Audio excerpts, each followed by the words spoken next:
यथार्थ लर्निंग के online class में आपका स्वागत है।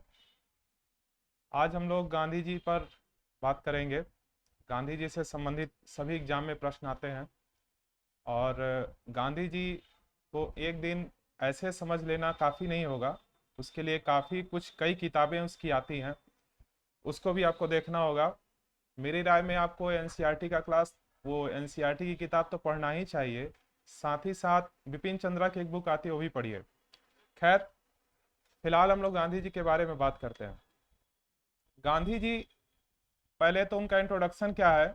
गांधी जी का गुजरात के रहने वाले थे। 2 अक्टूबर को उनका जन्म हुआ था। 30 जनवरी को उनको नाथूराम ने गोली मार दिया 1948 में। सबसे बड़ी बात है, गांधी जी अफ्रीका में 21 साल रहे। उसके बाद ब्रिटेन की पढ़ाई किए थे। इतने काफ़ी योग्य आदमी थे। पहले समझना जरूरी है, बाद में इसको कंप्लीट किया जाएगा, समझा जाएगा डाटा को। गांधी जी जो है इतने पढ़े लिखे व्यक्ति थे, अचानक से ऐसा क्या हो गया कि वो भारतीय आंदोलन में इतना सक्रिय हो गए। कोई व्यक्ति अगर इतने बाहर जाकर पढ़ाई करता है और भारत जैसे देश में इतने जन आंदोलन को लेकर इतना आगे कैसे बढ़ सकता है, उसके पीछे कुछ तो पटकथा उनकी रही होगी एक पूरी यात्रा के दौरान। तो पहले इसको समझने के लिए गांधी जी की कुछ उद्देश्य को समझा जाए। गांधी जी क्या चाहते थे लोगों के बीच में? ये चाहते थे लोग आंदोलन में सक्रियता रहें, भाग लें, बशर्ते अहिंसात्मक रूप से, हिंसा ना करें। दूसरा उनका उद्देश्य क्या था? सत्य में इतनी शक्ति है, इनका कहना था कि अगर आप कोई भी लड़ाई लड़ते हैं तो सत्य के दम पर जीते जा सकते हैं। इसके अलावा ये जितने भी हैं धार्मिक इन चीजों को भी समझते थे, बात रखते थे। ग्रामीण क्षेत्रों में इनका बहुत भ्रमण रहा। जैसे ये काफी गांव को समझने के लिए गांव में घुमा करते थे, लोगों की पहचान आपसे अपने आप से जोड़ने के लिए। खुद कपड़े आप देखेंगे ही, गांधी जी की तस्वीर कभी भी देखी जाती है तो अर्धनग्न के रूप में होती है। विंस्टन चर्चिल ने भी कहा था, अर्धनग्न फकीर हैं ये। तो गांधी जी क्या किए कि लोगों से अपने आप को जोड़ने के लिए पहले उसी भय वेशभूषा में उनको लगा कि हम लोगों को ऐसा समझ सकते हैं। अपने आप को भी उस वेशभूषा में उन्होंने अपने आप को जोड़ लिया। आप ऐसे समझिए, आप गांव में जाइए, किसी भी गांव में आप चले जाइए। आज तो समय बदल चुका है, चीजें बदल चुकी हैं, लेकिन अभी भी पिछड़े गांव में अगर आप चले जाइए जहां पर विकास ना हो पाया हो, शिक्षा और या किसी भी जो पैमाना है विकास का वो पूरा ना कर पाया हो, तो आप उस गांव में जाएंगे और किसी एक व्यक्ति को जो बेहतर वेशभूषा में हो, गाड़ी से उतरे, टाई हुई लगा करके जाए और पूरा अंग्रेजी बोले और गांव के लोगों से समस्या पूछे, तो कोई उसको अपनी समस्या उतना ठीक ढंग से नहीं बता पाएगा जितना एक आम आदमी उनके बीच में जाकर के अपनी बात करे। गांव को समझने के लिए उस पूरे परिवेश में रहना भी बहुत जरूरी होता है। लोग अपनी समस्या आपसे कनेक्ट हो पाएंगे तभी कहते हैं कि हमारी ये समस्या है और इसको लेकर के आप अगर करें तो अच्छा है। दूसरा एक चीज और समझा जाए, लीडरशिप को, उसके बाद गांधी जी के पास आया जाएगा। गांधी जी के पास देखिए लीडरशिप क्या होता है। नेता का मुख्य उद्देश्य क्या होता है? कोई भी नेता हो, उस दौर का हो या आज के दौर का हो, नेता का मुख्य उद्देश्य होता है कि जिस क्षेत्र से, मान लीजिए अगर किसी क्षेत्र का एरिया का हो और या फिर पूरे भारत का ही अगर नेतृत्व कर रहा हो, तो लोग उसको अपना नेता तभी मानते हैं जब लोगों की सारी समस्या वो क्या करे, समझे भी और महसूस करे और उसके लिए सही रूप से सामने वाले से अपनी बात रखे, या आंदोलन करे, सत्याग्रह रूप में, या जैसे भी करे, लेकिन उनकी बात को रखे। कम से कम उस बहस करे, सम्मेलन करे, सफल और असफल अलग बात है, सामने वाले से बात बार अपनी आंदोलन को सक्रियता से रखेंगे तो सफलता मिलेगी। तो गांधी जी इन सब चीजों पर ज्यादा भरोसा करते थे। थोड़ा सा इनका इंट्रोडक्शन भी जान लिया जाए, क्योंकि किसी भी व्यक्ति को अगर आप उनकी इंट्रोडक्शन को, गांधी जी का हम लोग बताने वाले बहुत छोटे लोग हैं, गांधी जी को एक रूम में बैठ करके और परख लेना इतना आसान नहीं है, लेकिन कुछ चीजों को जान लेना थोड़ा उनके लिए, थोड़ा हम लोगों के लिए आसान हो जाएगा। जैसे गांधी जी का जन्म हुआ 2 अक्टूबर, अभी बताया, 1869 को पोरबंदर में। उनके पिताजी करमचंद गांधी थे और इनके बचपन का नाम मोहनदास करमचंद गांधी था। माता पिता, माता इनकी थी पुतली बाई, और इनकी 13 वर्ष में इनकी शादी हो गई थी कस्तूरबा गांधी से। उसके बाद सब कुछ ठीक चल रहा था, ठीक क्या मतलब उतनी बेहतर स्थिति में लोग नहीं थे, फिर भी ब्रिटेन गए, पढ़ाई किए, अफ्रीका गए। वहां पे एक वाक्य इनके साथ घटना घटी कि एक बार ये ट्रेन से जा रहे थे, और उसके बाद इनके पास फर्स्ट क्लास का पूरा ये टिकट था। फर्स्ट क्लास का मतलब बेहतर इनके पास टिकट था, आज के दौर के रूप में समझिए तो एसी का टिकट था। और उसके बाद इनको जनरल बोगी में डाल दिया गया। ये विरोध किए कि अरे मेरे पास तो टिकट है, ट्रेन से जा रहे थे। तो जब विरोध किए तो लोग इनको धक्का देकर बाहर फेंक दिए, पीटर्सबर्ग में, दक्षिण अफ्रीका में। तो गांधी जी को ये बहुत बुरा लगा। फेंकने के पीछे कारण क्या था? फेंकने के पीछे कारण था कि गांधी जी को अश्वेत एक मामला चलता है, श्वेत और अश्वेत का मामला। आज भी इतना देश अमेरिका कहता है ना खुद को कि हम इतने आगे हैं, वहां भी ये मामला आज भी चलता है, दबे पांव आज भी चलता है। कभी कभी खुले में आप देखते भी होंगे, कभी न्यूज में आ जाता है कि कोई पुलिस वाला श्वेतों को, कई बार दिखाया न्यूज में भी, और आप जानते भी होंगे, नहीं जानते तो उसको समझिए कम से कम। दूसरी चीज है कि अश्वेतों का यह मामला था, और भारत के जो भी लोग थे, आज भी, आज के दौर में देखिए, उस दौर में भारत को गरीब, एकदम कमजोर, सांपों वाला देश ऐसा समझा जाता था। आज भी कोई बुरी, बहुत बड़ी स्थिति नहीं हो गई है, लेकिन उस दौर से काफी बेहतर हो गई है। गांधी जी को यह बुरा लगा, उन्होंने आंदोलन में भाग लिया वहां के मामलों में, और उसको जीत लिया। जब आप कोई भी चीज सक्रियता से पहली बार काम करते हैं और उसमें अगर आपको जीत मिलती है, तो कहीं ना कहीं क्या होता है, आत्मबल मजबूत हो जाता है। ये चीज से गांधी जी काफी अंदर से उनका आत्मबल मजबूत हुआ, कॉन्फिडेंस में आ गए। उसके बाद जब 1915 में भारत में आए, 1915 में कई साल तो वहीं अफ्रीका में ही रहे। उसके बाद 1915 में जब भारत में आए तो इन्होंने भारत को समझने के लिए पहले भ्रमण किया, भारत को समझने के लिए भ्रमण किया। आप अगर एक किसी गांव में या किसी शहर में जाकर सक्रियता, अगर नेता के रूप में वहां भागीदारी लेते हैं, तो ऐसे ही नहीं ना आज के दौर के नेता की तरह कभी कभी कि चुनाव इनको मिल गया, अचानक से बाहरी व्यक्ति आता है, चुनाव टिकट पा जाता है और जीत जाता है। जबकि बेहतर यह होना चाहिए कि जो हमारे बीच है और हमारी समस्याओं को जानता हो, वो हमारा नेता सबसे बेहतर होना चाहिए। खैर, गांधी जी क्या किए कि पूरे भारत का भ्रमण किए, समस्याओं को समझे, और इन्होंने एक तरह से उद्देश्य बनाया कि मैं राष्ट्रवादी जितने भी आंदोलन होंगे उसमें भागीदारी करूंगा। राष्ट्रवादी किसे कहा जाता है? एक होता है सांप्रदायिक, मतलब सांप्रदायिक का मतलब यह हुआ कि अगर आप किसी धर्म को इतना बेहतर बना लीजिए कि राष्ट्र से भी ऊपर हो जाए। तो इन्होंने क्या किया, राष्ट्रवादी जितने भी आंदोलन थे उसमें इन्होंने बहुत बड़ी भूमिका निभाई। आगे इसकी चर्चा फिर करते हैं कि जब 1915 के बाद आए, भारत का भ्रमण किया, तो 1917 में चंपारण का आंदोलन हुआ, चंपारण सत्याग्रह हुआ। नील की खेती में अंग्रेजों ने क्या किया था कि नील की खेती में 3/3 कटिया, उसको पद्धति भी कहा जाता है। ये नील की खेती के लिए किसानों को मजबूर कर रहे थे। राजकुमार शुक्ला थे बिहार के चंपारण में, उन्होंने इनको आमंत्रण दिया गांधी जी को। गांधी जी गए और उस आंदोलन में इन्होंने जीत प्राप्त कर ली, सफलता मिली।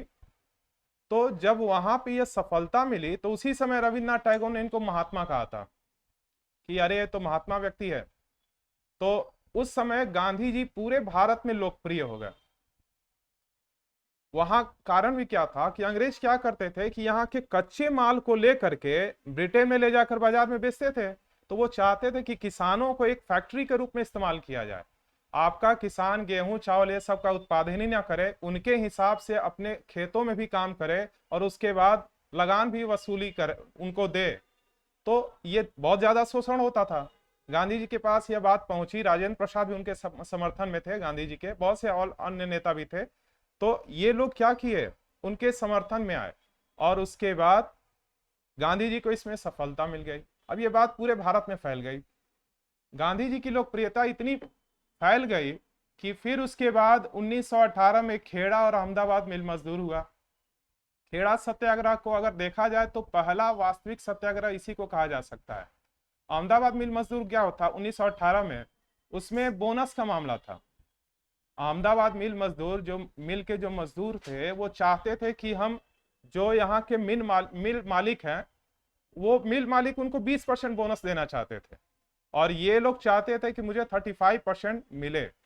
गांधी जी ने इसके लिए भी आवाज उठाया, इसमें भी सफलता मिला। बाद में गांधी जी को पता चला, जैसे कहा जाता है ना, सूत्रों से पता चला, तो सूत्रों से उनको पता चला कि अंदर ही अंदर अंग्रेज ने लोगों से यह कह रखा है, अपने लोगों से, सरकारी कर्मचारियों से कह रखा है कि बोनस उसी को देना जो रियल में उसका हकदार हो, जिसकी स्थिति दयनीय रही हो। फिर भी ये सफल रहा। फिर है खेड़ा सत्याग्रह हुआ, वो भी 1918 में, जिसको हम बोल रहे हैं पहला वास्तविक सत्याग्रह, कहिए तो गलत नहीं होगा। खेड़ा सत्याग्रह में भी यही था, लगान वसूली की जाती थी किसानों से। एक चीज आप देख रहे हैं कि कोई भी व्यक्ति अपनी समस्या में, चाहे चंपारण हो, खेड़ा हो या मजदूर हो, श्रमिक आपसे जुड़ जा रहे हैं, किसान आपसे जुड़ जा रहे हैं। और आने वाले समय में हिंदू और मुस्लिम धार्मिक प्रवृत्ति की विचारधारा वाले लोग, सभी हिंदू मुस्लिम का मतलब धार्मिक प्रकृति वाले लोग नहीं, कुछ कुछ लोग इनके साथ भी अपनी समस्याओं को रखने लगे। जैसे बाद में आपको खिलाफत आंदोलन में मिलेगा 1919 में। खिलाफत आंदोलन के तो कई कारण रहे हैं। उसके बाद असहयोग आंदोलन हुआ, असहयोग आंदोलन बाद में वापिस हो गया, ये तो क्रम चलता रहेगा। बाद में 42 भारत छोड़ो आंदोलन हुआ। लेकिन गांधी जी को हर जगह सफलता के पीछे का तर्क यही है, बार बार हम बोल रहे हैं कि पीछे की तर्क यही है कि गांधी जी आपके अपने लोगों से, भारत के जितने क्षेत्र के लोग हैं, जो एक तरह से आजादी, गांधी युग ही बोला जाता है, कब से बोला जाता है, 1919 से 20 से 47 के बीच में, जब ये आजादी का दूसरा तीसरा चरण माना जाता है। तो ये पूरा युग में आप क्या देख रहे हैं कि सबसे बड़ा, अगर 1919 से लेकर के ही 17 भी कह दें, लेकिन 17 से कहिए, लेकिन 19 से माना जाए, तो 47 के बीच आपको सबसे लोकप्रिय नेता कौन दिखाई दे रहा है? गांधी जी। पहले कुछ डाटा देख लिया जाए, उसके बाद फिर चर्चा किया जाएगा। फिर वही बात, गांधी जी का युग 1919 से 47। नाम क्या है? मोहनदास करमचंद गांधी। पिताजी करमचंद गांधी, माता पुतलीबाई। जन्म कब हुआ था? 2 अक्टूबर 1869। कहां पे? पोरबंदर, गुजरात में पड़ता है। 30 जनवरी 1948 को नाथूराम गोडसे ने इनको गोली मार दिया था। उसकी भी क्या बात है, बताया जाएगा अभी। विवाह इनका 13 वर्ष में 1883 में कस्तूरबा गांधी से हो गया था। 4 लड़के थे, हरिलाल, मणिलाल, देवदास, रामदास, 4 लड़के थे इनके। इनको सबसे पहले बापू कहा था नेहरू जी ने, उसके बाद महात्मा, रविन्द्रनाथ टैगोर, अर्धनग्न फकीर विंस्टन चर्चिल ने कहा था। और भारत आगमन ये 1915, पहले ही बात हो गई है। हिंदू मुस्लिम एकता, ये सब मामले हैं। इसके बाद ये सारे एक्ट हैं, ये सब आपको हर किताब में तो मिल जाएंगे, ये सारे एक्ट आपको मिल जाएंगे। अब इसको थोड़ा और गहराई से समझा जाए। पहले हम लोग 1900 खिलाफत को समझा जाए। खिलाफत आंदोलन होने के पीछे कहानी क्या था आपको पता है? 13 अप्रैल 1919 को जलियांवाला बाग हत्याकांड हुआ अमृतसर में। क्यों हुआ था? जलियांवाला बाग हत्याकांड इसलिए हुआ था क्योंकि एक सैफुद्दीन किचलू थे और डॉक्टर सतपाल थे, इन दोनों लोग को कैद कर लिया था अंग्रेजों ने। तो जब इन लोगों को कैद कर लिया गया था, तो सभी लोग इकट्ठा हुए उनके विरोध में कि इनको जेल से रिहा किया जाए, ये सब मामला था। तो सभी लोग जब इकट्ठा हुए, तो वहीं पर जनरल डायर था अंग्रेज, जिसको यह लगा कि अरे मेरे कहने के बाद भी लोग इतने इकट्ठा हो गए, और उसने वहां सभी को गोली चलाने की आदेश दे दिया। ये 13 ही अप्रैल को लोग इकट्ठा नहीं हुआ, 10 तारीख को ही लोग इकट्ठा होने की बात कह रखे थे कि हाँ यहाँ पे इकट्ठा हुआ जाएगा। और उसके बाद 13 अप्रैल को एक घटना घट गई। उसके बाद जलियांवाला बाग हत्याकांड हो गया, जनरल डायर ने गोली चला दी, 379 प्लस लोग मारे गए। बहुत से लोग वैसे तो कागज में है 1000 से अधिक लोग मारे गए होंगे, लेकिन डाटा नहीं है, इसलिए ऐसा बोला जाता है। उसके बाद एक चीज और, गोली मार दिया, उसको हुआ क्या? केवल बर्खास्त किया गया। बाद में आप जानकर अजीब लगेगा, पढ़े भी होंगे कि ब्रिटेन में उसको पुरस्कृत भी किया गया, शेर कहा गया कि अरे तो अंग्रेजों की तरफ से लड़ने वाला शेर है, इसको तलवार भेंट करो। इतना बड़ा ये साहसी काम कैसे कर दिया? बाद में तो उसको लंदन में उधम सिंह ने गोली मार दिया, तब जाकर भारतीयों को थोड़ा बेहतर लगा। बाद में वो अलग बात है कि उनको भी फांसी हो गई। लेकिन एक चीज और देखे होंगे, एक इन पर यह भी आरोप लगाया जाता है कि भगत सिंह जेल में थे और गांधी जी ने इसमें कुछ एक्शन नहीं लिया। यह आरोप को पहले खारिज किया जाए गांधी जी की तरफ से। देखिए, यह आप जानते होंगे कि 1919 में खिलाफत आंदोलन हुआ। खिलाफत के बाद असहयोग हुआ, चौरी चौरा कांड के बाद इसको रोक दिया गया। उसके बाद जब 1930 में सविनय अवज्ञा आंदोलन के बाद जब हम लोग किससे मिले, हम लोग नहीं गांधी जी मिले, किससे मिले, गांधी इरविन एक समझौता हुआ था। तो इरविन के समझौते के समय यह बात रख सकते थे, लेकिन गांधी जी को यह पता था कि इरविन के पास उतनी शक्ति नहीं है कि यह मांग को पूरा कर पाए।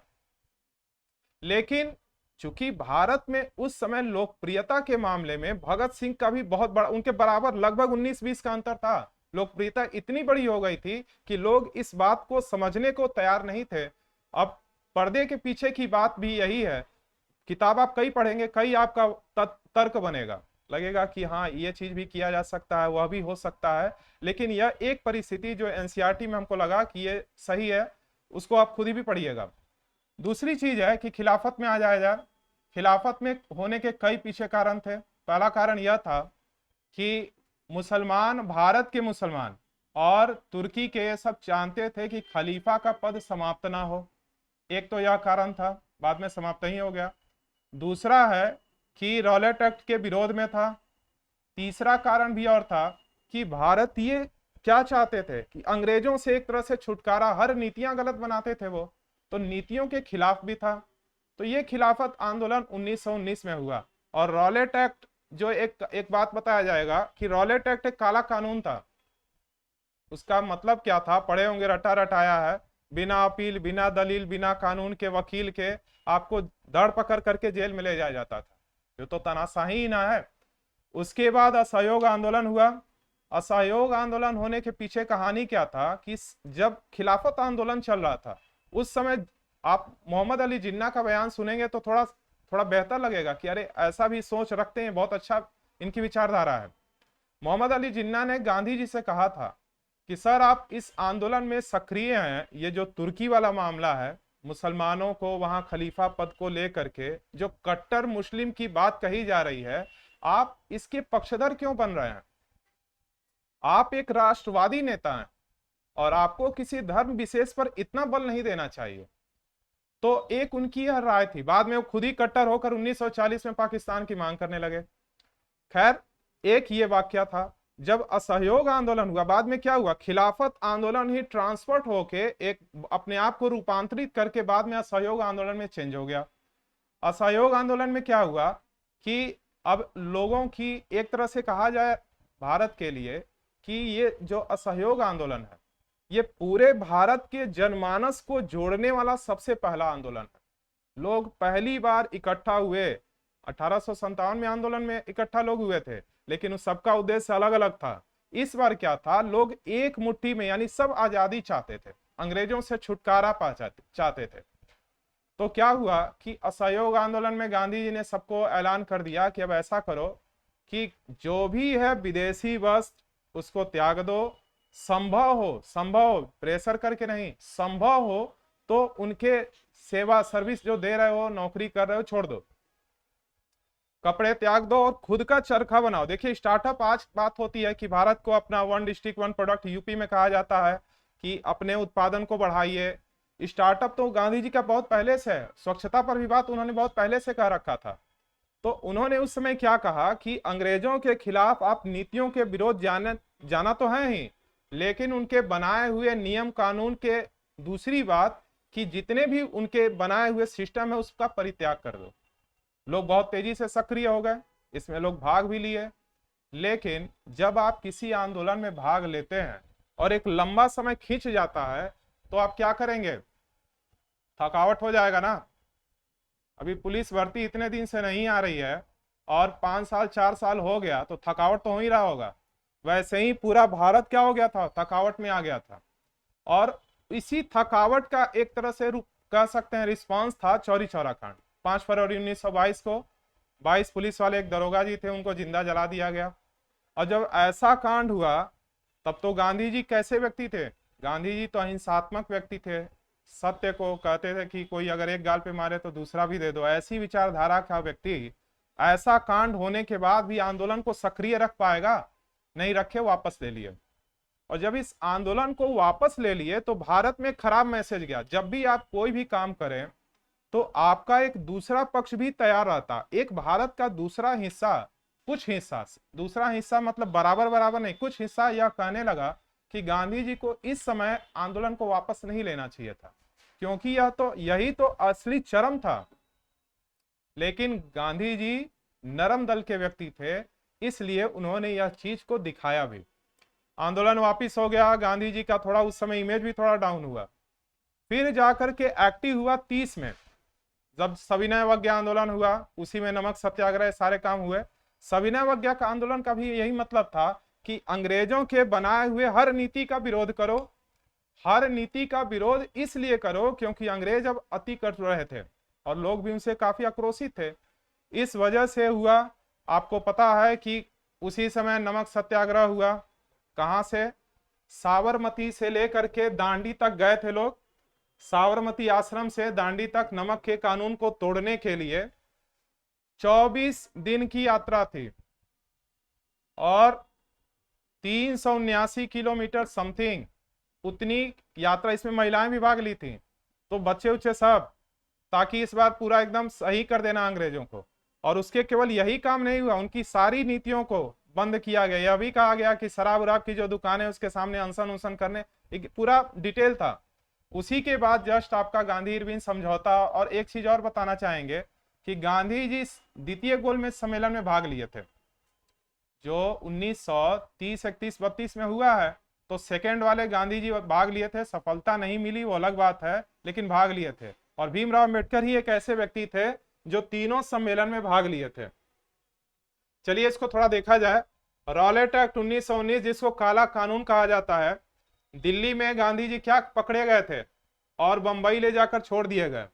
इसलिए क्योंकि बड़ा नेता को पकड़ के दूसरे जगह छोड़ दो तो ऐसे ही लोग, जब नेता हारता है तो पीछे का जो समूह अपने आप ही भी खंडित हो जाता है, और जब नेता उत्साहित होता है तो छोटा ही सेना क्यों ना हो सक्रिय हो जाता है।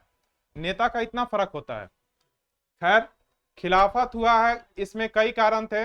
तुर्की साम्राज्य पहले ही बताएं, खलीफा पद का, इसके बाद वापस लेना पड़ा। ये तो असहयोग आंदोलन है 1920 में 1 अगस्त को हुआ है। सविनय अवज्ञा हुआ 30-31 में, उस कानून का विरोध जो नैतिक नहीं है। इसी में 11 सूत्री मांग रखा गया था, पूरा ही नहीं हुआ। मांगे तो थे ये गांधी जी, पर पूरा नहीं हुआ। फिर 8 अगस्त 1942 भारत छोड़ो आंदोलन हुआ। 40 में इधर एक्टिव हो गए थे मोहम्मद अली जिन्ना, और उन्होंने इस आंदोलन, उन्होंने क्या किया, पाकिस्तान की मांग शुरू कर दी थी। फिर 42 में भारत छोड़ो आंदोलन का कार्यक्रम शुरू हुआ। 42 में जब भारत छोड़ो आंदोलन का कार्यक्रम शुरू हुआ तो उसी समय भारत के सभी लोग अंग्रेजों भारत छोड़ो जैसी ये चीजें सक्रियता से सामने आने लगे। गांधी जी भी बोले थे उस समय, करो या मरो का नारा उस समय दिया गया था। सुभाष चंद्र बोस, जो कि वो भी, उनकी भी भागीदारी, चूंकि आज गांधी जी का ही, गांधी पर ही चर्चा किया जाए, गांधी जी पर, तो बेहतर होगा।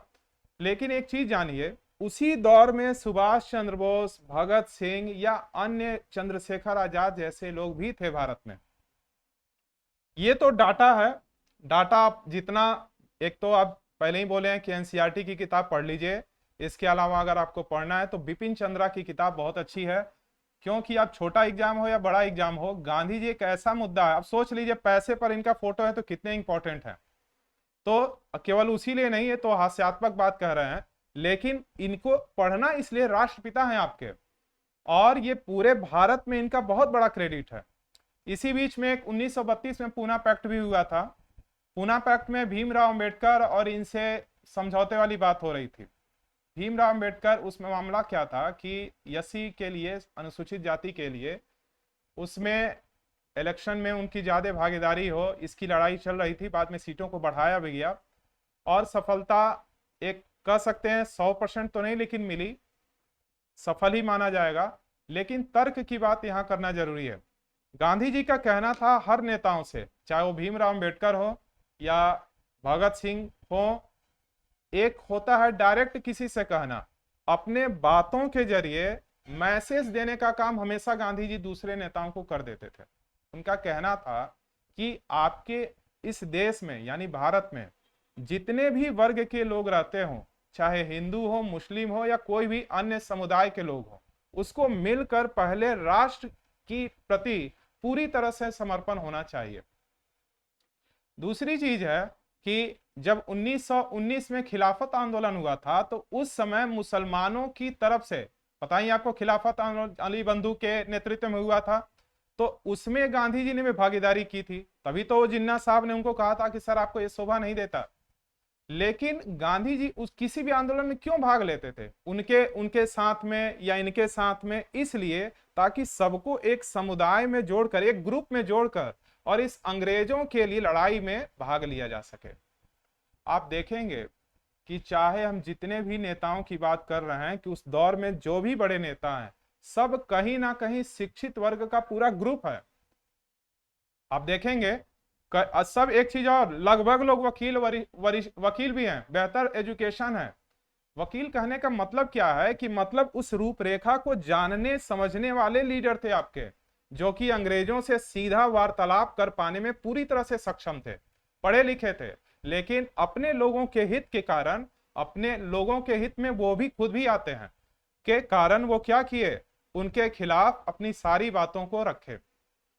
कोई भी नेता हो, राष्ट्र की भावना अगर उसके अंदर होती है तो वो सबसे बड़ी भावना होती है, और यह गांधी जी के अंदर पूरी तरह से समर्पित थी। इसके अलावा अगर आप गांधी जी का क्या करेंगे, पहले भी बोले हैं कि आप गांधी जी पर पूरी डिटेल लिखिए, पहले पूरा लिखते जाइए और लिखने के बाद डाटा लिखिए। डाटा कलेक्ट ऐसा चीज है कि आप गांधी जी का पूरी कहानी जानते हो, लेकिन एक छोटा सा डेट भूल जाए कि 8 अगस्त है कि 5 फरवरी है, भूल गए तो एग्जाम में वो सब समझिए बेकार हो गया।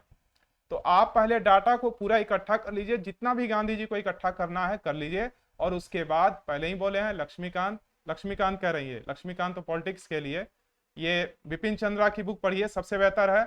और खुद भी थोड़ा सोचा करिए कि गांधी जी का इस आंदोलन के प्रति और क्या नजरिया होगा।